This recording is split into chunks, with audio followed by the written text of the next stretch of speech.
नमस्कार प्रेक्षकांनो, सुना येती घरा मालिकेच्या 25 जुलैच्या भागामध्ये आज आपण जबरदस्त ट्विस्ट पाहणार आहोत.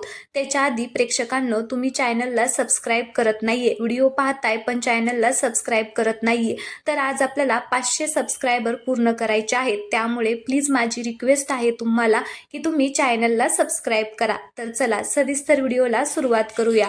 इकडे आपण पाहतो की शिवनाथ आता राघवला समजावून सांगत असतो की तुम्ही माझी पोरं आहात ना, मग त्या पद्माचं काय आपल्याला घेणं देणं आहे? तुम्ही का असं वागता? सांगा ना, का असं वागता? अरे आपल्या आईबापांना त्रास होऊ नये असं नाही वाटत का तुम्हाला? आता तो सगळं सांगत असतो. तर आता इकडे प्रियंका म्हणत असते की त्यांचा काही दोष नाहीये, याच्या सगळ्यामध्ये माझी चूक आहे. माझ्या पप्पांनी आजच्या आज साखरपुडा करायचं ठरवलं होतं, म्हणून मीच यांना सांगितलं की मला त्या मुलाबरोबर साखरपुडा करायचा नाहीये, मला आत्ताच्या आत्ता इथून घेऊन जावा. आणि मग ते आले आणि मग आम्ही लग्न केलेलं आहे. याच्यामध्ये या दोघांची काहीच चूक नाहीये, सगळी चूक माझी आहे. त्यावेळेस उमा आता तिला म्हणत असते की तू शांत बस, तू काहीच बोलू नको, तुला मी काय विचारले का? तू काही बोलू नको. आणि मग ती श्रीला म्हणत असते की श्री अरे असं का वागला तू? सांग ना का वागला? मला खोटं सांगून लेक्चर आहे म्हणून तिकडे गेला आणि लेक्चरला न जाता हिच्याबरोबर लग्न करून आला. अरे तुझं प्रेम होतं हिच्यावरती, तर तू का सांगितलं नाही? जर आधी सांगितलं असतं तर काहीतरी करता आलं असतं. आपल्या आईला सांगावंसं नाही वाटलं, चोरून लग्न करून घेऊन आलेला आहे, आता काय करायचं आम्ही? सांग ना. तुझ्या आप्पांना वचन देताना ह्या सगळ्या गोष्टी तुला नाही आठवल्या का? का वचन दिलं आणि बापाचं वचन मोडलं सुद्धा?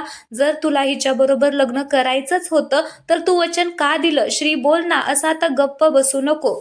उमा आता श्रीला खूप काही विचारत असते. श्री मग म्हणत असतो की आई तू शांत हो. अगं तुला काय वाटतंय? मला तुला आणि आप्पांना दुखवायला बरं वाटेल? अगं मी मुद्दामून नाही दुखावलं तुम्हाला. खरंच प्रियंकाचे वडील ऐकतच नव्हते, ते जबरदस्ती हिचा साखरपुडा करत होते, म्हणून आम्ही हे सगळं केलेलं आहे. आम्हाला तुमच्या दोघांना दुखवायचं नव्हतं. खरंच आई तू समजून घे ना. तर आता राघव पण म्हणत असतो की हो आई आणि आप्पा, श्री दादा बरोबर बोलत आहे, आम्हाला दुखवायचं नव्हतं, हे सगळं आम्ही मुद्दामून नाही केलं. आप्पा त्या दिवशी तुम्ही वचन मागितलं की प्रेमात पडून कोणी लग्न करायचं नाही, पण सगळ्यात आधी मी तुम्हाला वचन दिलं. आता हे सगळे क्षण ते त्याला आठवत असतात की कसं सगळ्यात पहिल्यांदा राघवनेच वचन दिलं होतं. उमा आता शांततेतच हे सगळं ऐकत असते. तर राघव म्हणत असतो की आप्पा हे त्याच्यामुळे झालेलं आहे, खरं तर ह्या श्रीचं प्रेम होतं त्या मुलीवरती, पण मी वचन दिलं म्हणून त्याने तुम्हाला वचन दिलं. हे सगळं माझ्यामुळे झालेलं आहे.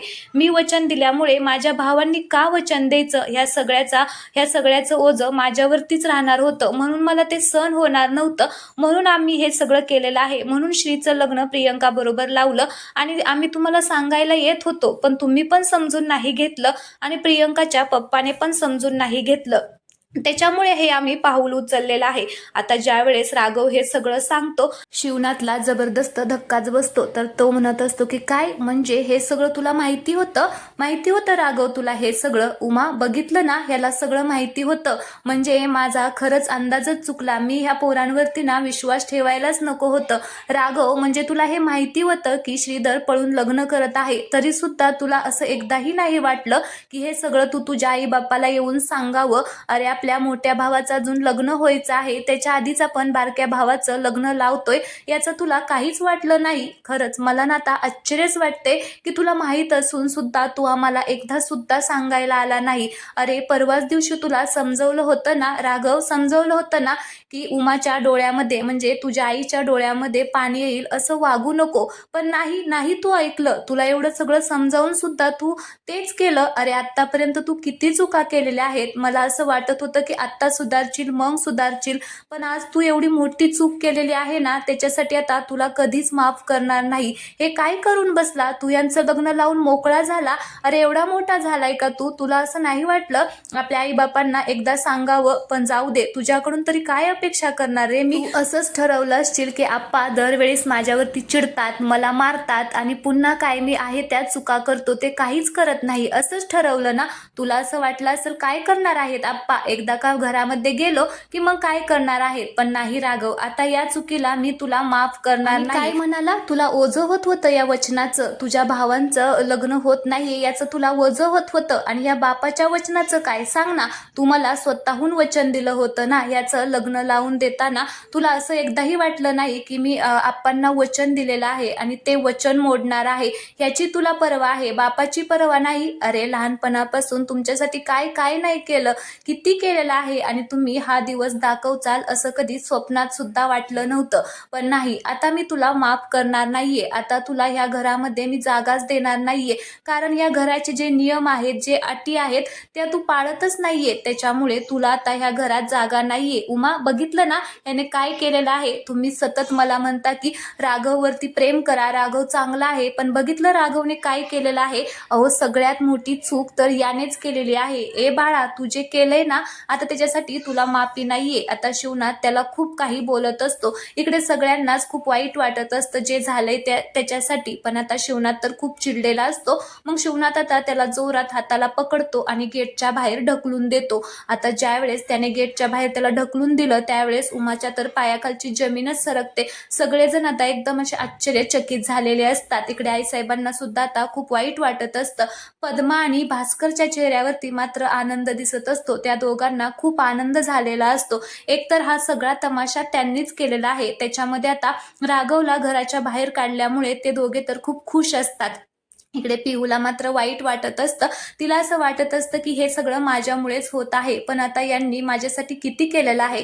म्हणजे राघवने त्या दोघांचं लग्न लावून दिलं, एवढा सगळा सपोर्ट केला, आणि आता आमच्यामुळे त्यांना घराच्याच बाहेर जावं लागत आहे, म्हणून तिला वाईट वाटत असतं. इकडे छायाला सुद्धा आता आश्चर्य वाटलेलं असतं राघवला घराच्या बाहेर काढल्यामुळे. तर शिवनाथ म्हणत असतो की नाही नाही, तू आता इथे राहायचंच नाही. उमा, खबरदार, कुणी जर याला आतमध्ये घेतलं तर हा इकडेच आता बाहेर राहणार आहे. त्यावेळेस आता पद्मा खुश होते आणि उमाला म्हणत असते की उमा, कसं वाटतंय ज्या वेळेस आपलीच माणसं आपल्याला फसवतात, ते कसं वाटतंय पाहून. अगं 25 वर्षापूर्वी असाच धक्का आम्हाला सुद्धा बसला होता, जसा आता तुम्हाला बसलाय ना तसा. 25 वर्षापूर्वी ह्या शिवनाथ बरोबर लग्न करून आम्हाला असंच फसवलं होतं. आता कसं वाटतंय सांग ना, कसं वाटतंय. आता उमाला खूप वाईट वाटत असतं. तिला खूप म्हणजे खूप त्रास होत असतो पद्मा असं बोलल्यामुळे. तर आता पद्मा तरी सुद्धा गप्प बसत नाही. मग ती शिवनाथला म्हणत असते की ए शिवनाथ, तुला मी सांगितलं होतं ना, ज्या वेळेस तुझ्या घरी सुना येतील ना त्यावेळेस तुझं घर असं पत्त्यासारखं ढासळल. बघितलं, सुरुवात झालेली आहे. अरे आत्ताशी तर एक सून आलेली आहे, अजून 2 सुना यायच्यात, आणि त्यावेळेस मात्र तुझ्या घराचं काय होईल ना ते तू बघतच राहा. आता शिवनाथला खूप वाईट वाटत असतं, पण आता तो तरी काय करणार आहे. त्याच्या पोरानेच आता हे सगळं केलेलं आहे, त्याच्यामुळे तो काहीच बोलू शकत नाही. पद्मा मात्र फुल एन्जॉय करत असते आणि मग म्हणत असते की ए रुद्र, चल वाजव वाजव वाजव, आता गाणी वाजव. मग आता रुद्र पण आता तिकडे त्या गाणी लावायला सांगतो. मग काय, पद्मा आवाज वाढव, डीजे त्या गाण्यावरती आता डान्स करत असते. एवढी खुश होऊन डान्स करत असते की तिला भानच नसतं आपण रस्त्यावरती डान्स करतो याचं काहीच नाही. तिला फक्त आता शिवनाथला पण हरवलेला आहे आणि आता मला खूप आनंद झालेला आहे असाच आता ती तिथे खुश होऊन डान्स करत असते. उमा आणि शिवनाथला हे अजिबात बघवत नाही, त्यांना खूप वाईट वाटत असतं. सगळेच जण तिच्याकडे बघत असतात, ती मात्र बेभान नाचत असते. तिला कोणाचंच काहीच टेन्शन नसतं. आईसाहेब तिला म्हणत असतात की पद्मा थांब, पण पद्मा काही थांबतच नाही. रुद्र, भास्कर सगळेच आता इथे डान्स करत असतात. इकडे राघवला मात्र खूप राग येत असतो त्या डान्स करताना मावशीचा, तिचा म्हणजे पद्माचा. मग आता शिवनाथला ते सगळं बघवतच नाही. शिवनाथ आता तिथून निघून जातो. शिवनाथ निघून गेला की लगेच त्याच्या पाठोपाठ उमा, मग घरातील सगळे एक एक एक करून आता जातात. इकडे आता हे तिघेजण मात्र नाचत असतात. त्यावेळेस आई रडायलाच लागते. मग आता आई म्हणत असते की पद्मा, अगं बास कर. त्यावेळेस पद्मा म्हणते की अगं आई, काय झालं, तुला चक्कर येते का. अगं उमासाठी वाईट वाटतंय का. पण आय, तिच्यासाठी वाईट वाटून घेऊ नको. अगं आपल्याला 25 वर्षापूर्वी जसा त्रास झाला होता ना तसाच तिला आता त्रास होतोय, आणि त्याच्यासाठी काय वाईट वाटून घ्यायचंय सांग ना. उलट खुश व्हायला पाहिजे.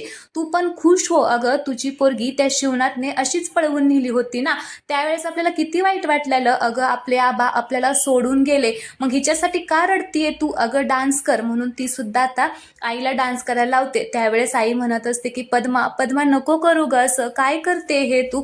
बघ ना आपल्या उमाला किती वाईट वाटत आहे. तर पद्मा म्हणते की आई, अगं सेमच झालंय, का तू अशी टेन्शन घेतेय नको टेन्शन घेऊ असं म्हणून आता ती पुन्हा डान्स करायला लागते. इकडे राघवला खूप राग आलेला असतो. त्यावेळेस पद्मा त्याला इशारा करून सांगत असते, माझ्याकडे काय असा रागाने बघतोय, इथून आता निघायचं, तुला घरामध्ये जागा नाहीये, इथून लवकर बाहेर पडायचं. इकडे प्रियंका आणि श्रीधर सुद्धा आता खूप रागाने तिच्याकडे बघत असतात. मग आता पद्मा म्हणत असते की चल आता भास्कर गाडी काढ, अख्ख्या गावाला पेढं वाटूया. आता ह्या शिवनाचा अपमान म्हणजे आपल्या घरी सेलिब्रेशन झालंच पाहिजे ना, गाडी काढ आणि आपण जाऊया. आईसाहेब म्हणत असतात की पद्मा नको अगं असं करू. त्यावेळेस ती म्हणते की अगं आई, तुला रडायचं असेल तर तू रड, मी कशाला रडू, मला तर आनंद झालेला आहे. अख्ख्या गावाला मी आज पार्टी देणार, देणार म्हणजे देणार. मी खूप खुश आहे. आता कितीही काही झालं तरी मी काही ऐकणार नाही. चल चल असं म्हणून आता ती भास्करला तिथून घेऊन जाते. आता दोघेही खूपच खुश झालेले असतात. तर इकडे दुसरीकडे आता राघव मात्र बाहेरच उभा असतो. तर श्रीधर आणि प्रियंका आता आतमध्ये चाललेले असतात. दोघेही खूपच घाबरलेले असतात, पण आता काही पर्यायच नाही, आतमध्ये तर जावंच लागणार. तर लगेच श्रीधर आता प्रियंकाचा हात पकडतो आणि तिला आता आतमध्ये घेऊन चाललेला असतो. आता उंबऱ्यापाशी येतो आणि पाहतो तर सगळे एकदम टेन्शनमध्ये आतमध्ये बसलेले असतात. आता काय करावं तेच कळत नाही. तर तो प्रियंकाला घेऊन आतमध्ये चाललेलाच असतो. तेवढ्यातच तिकडून उमा म्हणत असते की थांब थांब श्रीधर, तुम्ही दोघांनी आतमध्ये यायचं नाही, बाहेरच थांबा, आम्हाला काही सांगू नका. त्यावेळेस श्रीधर म्हणत असतो की आई आई अगं असं काय करते, आप्पा माझं एकदा ऐकून घ्या ना शांत डोक्याने. अहो आमच्या बाजूने पण विचार करा ना, माझं प्रियंकावरती खूप प्रेम आहे, आम्ही दोघं एकमेकांशिवाय नाही राहू शकत, म्हणून आम्ही हे सगळं केलेलं आहे आणि मी तुम्हाला सांगणारच होतो, पण हिंमत नाही झाली माझी. एकदा आमचं ऐकून घ्या, आमच्या बाजूने विचार करा.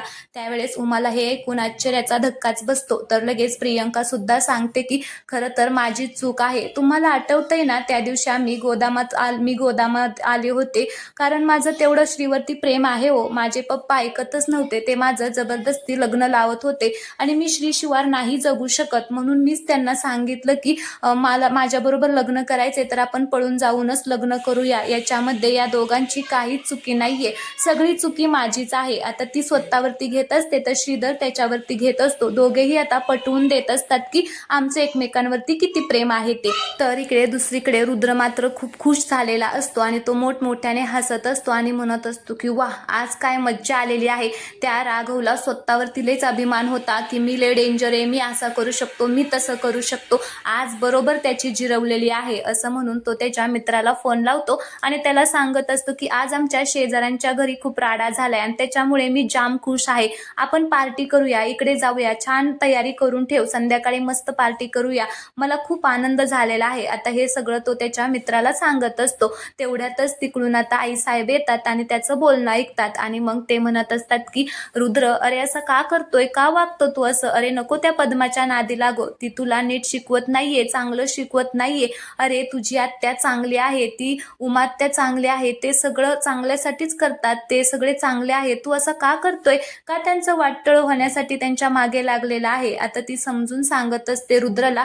त्यावेळेस रुद्र म्हणतो की आज्जे, मला काय समजून सांगू नको, मला काही त्यांचा पुळका नाहीये, त्यांच्या घरात अशीच भांडणं होत राहणार आणि नेहमीच होत राहणार, मी त्यांना सोडणार नाही. त्यांनी माझ्या आत्यावरती खूप मोठा अन्याय केलाय, माझ्या आत्याबरोबर कसे वागतात ते, सतत माझ्या पद्मा आत्याला काहीही बोलत असतात, त्यांचं कसं वाटोळं होईल ना याचाच मी विचार करतो रात्रंदिवस आणि तू काही मला समजावायला जाऊ नको. बघ आता मी त्यांचं अजून किती वाटोळं करतोय ते. आता तो काही ऐकतच नाही, काही पण बोलून आता तिथून निघून जातो. इकडे दुसरीकडे मात्र आता राघव चहाच्या टपरीच्या तिथे जाऊन बसलेला असतो आणि आता त्याला ते सगळे क्षण आठवत असतात की कसं घराबाहेर काढलं, आप्पा किती बोलले, ते सगळे क्षण त्याला आठवत असतात आणि तो खूपच दुःखी झालेला असतो. तेवढ्यातच तिकडून आता तो चहावाला त्याच्यासाठी चहा घेऊन येतो. मग आता तो म्हणतो की मागितलंय का मी, मग चहावाला परत चहा घेऊन जातो आणि तो दुःखी झालेला असतो. मग आता अन्विता येते आणि अन्विता तिथं राघवला पाहून म्हणत असते की हे चिरकुट्या काय करतोय, असा का बसला इथे. तर आता राघवला खूपच राग येतो आणि राघव म्हणतो की काय तुझं काय, कशाला आलेली आहे, पण इथं माझ्या नादी लागू नको. तर ती म्हणते की बापरे काय झालं एवढं चिडायला, घरी काय राडा झालाय का. तर तो म्हणतो की होऊ दे, ती तुझी पद्मात्या धड शाणी, तिच्यामुळेच हे सगळं होत आहे. त्यावेळेस ती म्हणते की माझ्या पद्मात्याला काय बोलायचं नाही या, मग राघवला अजूनच राग येतो आणि तो खालचा दगड घेऊन तिला मारायला जातो. तर ती सुद्धा घाबरत नाही, ती म्हणते की हा मार मार. मग आता राघव काही तिला मारतच नाही, तर ती म्हणते का मारायची हिंमत होत नाही का, काही पण करतो. आणि हा, तुझ्या घरी राडा झाला असेल त्याचा राग तू माझ्यावरती काढू नको, तू किती छान आहे ना ते मला माहितीये. त्यावेळेस राघव म्हणतो की आधीच तर माझं डोकं दुखतंय, माझ्या वाट्याला जाऊ नको, मी मारत नाहीये याचा अर्थ असा नाहीये की मी मारणार नाहीये, मी तुला चांगलंच मारू शकतो. आता तिथेच त्या दोघांची भांडणं लागलेली असतात. मग आता राघव म्हणतो की जाऊ दे, हिच्या कुठं नादी लागायचं, असं म्हणून तो तिकडे जाऊन बसतो. तर अन्विता म्हणते की चहावाल्या त्याला एक चहा दे, म्हणजे डोकं त्याचं शांत होईल. मग राघव खूपच चिडतो आणि म्हणतो की थांब, आता जाते का नाही. मग आता अन्विता तिथून पळून जाते. राघव मात्र आता तिथेच दुःखामध्ये बसलेला असतो.